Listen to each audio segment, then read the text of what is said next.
David. Welcome to Creative Jam. Thank you for joining me. This is RaShelle Roberts. Welcome, everyone, to Creative Jam. So just a brief on what Creative Jam is all about and the purpose. So back up just a little bit.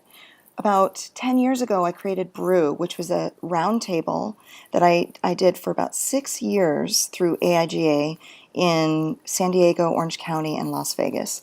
And what I discovered is that when creatives sit around a table and talk about the challenges and the successes that they have, they really learn and grow from each other. And I would bring the content and we would go for it. And with that came, it's morphed over time. And now we have Brew, which is an online forum.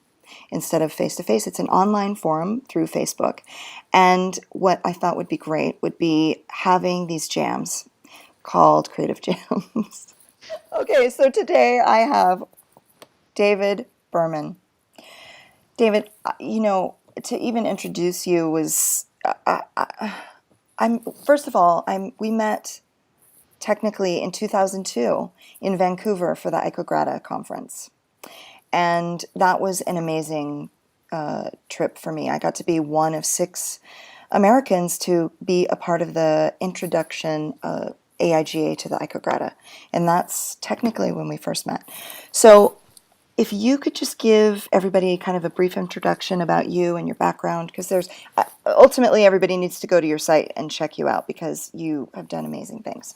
So for us right now, please give us just a few things that you'd like us to know about you.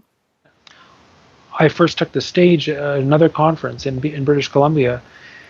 I was the outlier because I wasn't speaking about my own work. I was speaking about designers' role in society. It was kind of a wacky, tree-hugging, hippie thing to do.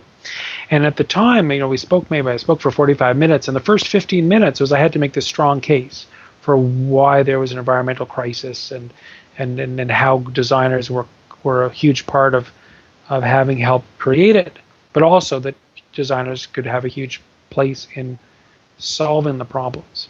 Mm-hmm.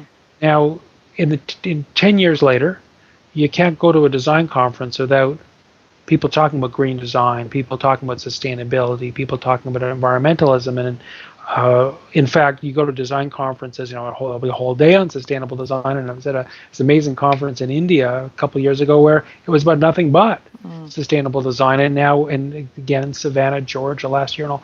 So in 10 years, we've seen sustainable design go from being a side dish, an outlier, a crazy wingnut topic, that we should design in a way that leaves no one behind. That's something that's more of an outlier today, but I think 10 years from now, inclusive design will be as obvious and mainstream and goes without saying as green design is today. I think that's our next big thing. How would you describe your vision for what you do and what you offer? Well, as a designer, you tend to have one foot in your practice, and it's very practical. You gotta hit the deadlines, gotta pay the bills, you gotta, someone calls in ill in the morning, you gotta scramble, and things happen, and your web's down, blah blah blah. So on one hand, you got the very pragmatic matter of making sure, as a professional, you're taking care of business, you're getting things done. And on the other side, we got your other foot in a world of idealism, where you're thinking, what will my legacy be? When I leave this world, what will I hope they will carve on my tombstone? Will it be, oh, David, he was brilliant at cunningly using words and pictures to convince people to buy stuff they didn't need? Or will I leave a legacy of having truly respected the power that designers have and left the world a little better than we found it? I'm hoping that that's what the message will be when I'm done, that I left things a little better than I found them. Hopefully a lot better than I found them. Yeah. And what I've found is one way to do that is, on one hand, I have the reality of what it's like to run a practice, what it's like to run a studio. And at the other hand, I'm pretty good at sharing the vision and helping people see how that can be in the context. I've recognized it doesn't matter how well you do it. If you're not doing good stuff, if you're not helping get outcomes that are truly going to be valuable to society, to our civilization, to our plants and our animals, then you got to wonder, does it matter how well we've kerned a headline if the headline doesn't say something that's truly useful? I think part of the key is that as designers, we we discover that balance, that we got to have one foot in the real world, and on the other hand, we got to make sure that every project we take on is in alignment with who we are. So I'm not trying to tell anyone, what their vision should be, or what their mission should be, or what their principles or their values should be. But I really do believe that if every one of us looks into ourselves and is in alignment with our own principles, then we're going to make the right choices. So we just got to stay there. So when we look for a project, it starts with what projects do we end up doing. And my perfect project has three aspects to it, and in no particular order. It does good for the world. We learn something new, and it's financially sustainable. We make money. We get to charge our fees. So if a project has those three aspects, they're pretty attractive to us. What you just described is a structure that really supports you, and that's unique to what sustains you, what brings the kind of work that you want, and gives you ultimately, obviously, the freedom to go travel and do the things that you are passionate about. Right? Well, it's also something we find. I mean, compared to most design firms, we're probably more checklist oriented than most. In fact, it's a kind of a bit of a running joke because I have this thing about repeating successes. I figure once you figure something out once, let's increase the chance that we'll get to have that same success again. So every time we figure out the recipe for doing something, we're kind of crazy about knowledge management. We use collaborative tools to make sure we wiki or we Google Doc everything. And so we don't have to worry about figuring out the banal stuff twice, and that means we can focus on the strategic stuff. So that results in a lot of structure. So the structure means that when it's time to really get it done, we've got our backup systems, we've got layers, we've got systematic approaches, but it also means that it's likely that we're going to help our clients succeed because we'll know why that worked or why that didn't work. What would you say in this process has been, like personally, your biggest challenge? Believing that I could actually make a difference.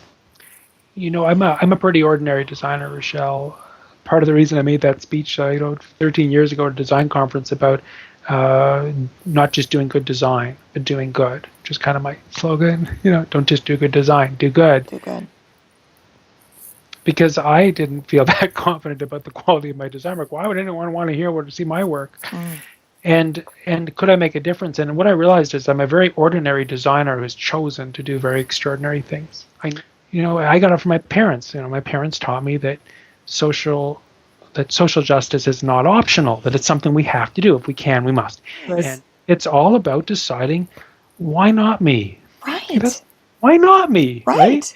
Say, well, why me? Well, I don't know. I just thought, well, why isn't there a PVR that works in your car radio? Why can't I just press pause on my car radio? And you say, well, I don't know, but that's such a simple invention. Surely someone thought of that already. It's the same with big ideas about ethics. Or you say, well, what is my legacy going to be? Well, it could be me, right? So I said, oh, why not me? So there it is. Why not me?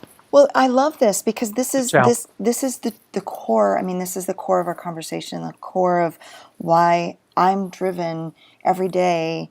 And I'm in the midst of writing a book all about this conversation, and I want to be in this little hub right now. You said magical words just a few minutes ago of why not me? That little thought. I actually really like that. Yeah. Why not me? That's really accurate, right? So I would love to talk more about the book. Sometimes though when you're traveling, RaShelle, it's a very cultural thing because there are cultures where saying why not me is considered really lacking in humility and lacking in dignity, and where it suggests that the needs of the one are more important than the needs of the many. It's the most hopeful time ever. Right? And absolutely. In fact, this whole thing about universal design is, we happen to, perhaps 10,000 generations of humans have come along. We're like the 10,000th generation. We're the first generation of all 10,000 that there's the ability that information can be organized in such a way that people with disabilities can have access to it. Suddenly, everything can be available to everyone.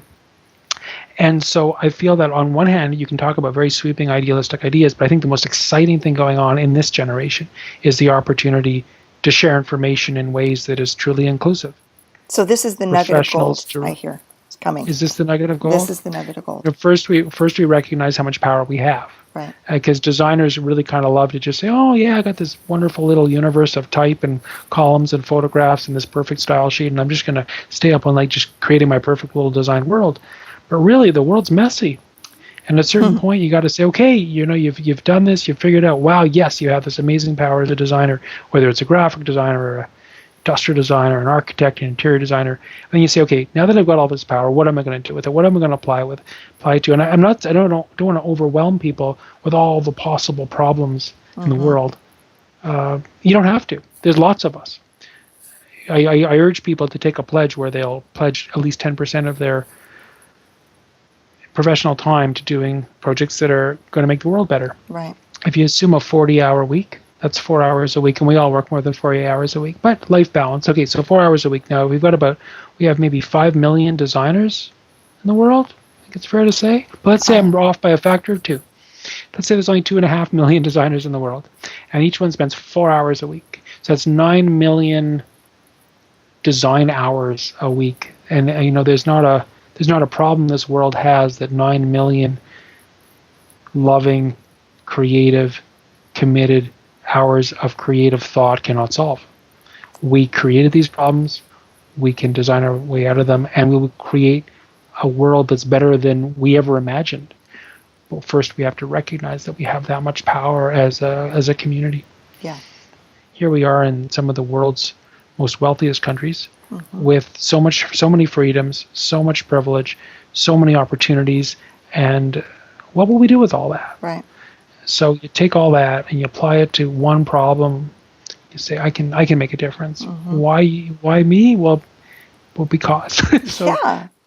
Because why not me, right? It's why. If we look at what we've done in the last 20 years and how far we've been able to come in terms of issues like environmentalism and inclusive design, we can't even begin to imagine what we're going to be doing 20 years from now. But it doesn't really matter. What matters is that we recognize the principle that as a community of designers, we can have a huge impact, and we're going to have a huge impact, and it's up to each and every one of us to decide what our role will be in that. Thank you, David. Right. Thank you.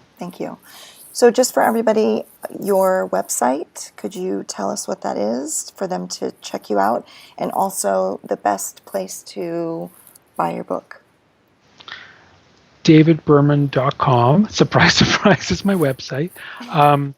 The best place to buy Do Good Design, if you want it in Malay, you have to go to Kuala Lumpur on September 3rd. They're releasing it in the Malay language. Isn't that cool? Congratulations. But the best place to buy a book, of course, if you want to take it, if you want Thinly Sliced Tree, is your local independent bookseller. Yay. Or Amazon.com. Okay, perfect. We look forward to reading your book. Thank you, David. I wish I could give you a big hug right now. Yeah. Okay, I'll show you a tiger. That's even better. Oh, that's better. Thank you. All right. Yes.